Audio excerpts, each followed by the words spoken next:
হবিগঞ্জের বাহুবলে 4 শিশুর লাশ উদ্ধারের ঘটনায় গ্রেফতার 2 জন, 10 দিন করে রিমান্ডে। এখন আতঙ্কিত এলাকাবাসী, ভয়ে স্কুলে যাচ্ছে না শিশুরা। শান্তিরক্ষী বাহিনীর কোনো সদস্যের অনাকাঙ্ক্ষিত কর্মকাণ্ড বরদাস্ত করা হবে না, প্রশ্নবিদ্ধ হতে দেয়া যাবে না সুনাম, বললেন প্রধানমন্ত্রী।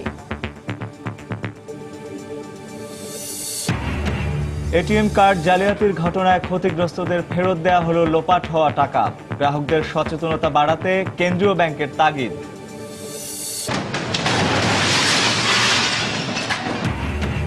রাজধানীর পান্থপথে অবৈধ স্থাপনা উচ্ছেদে রাজুকের অভিযান।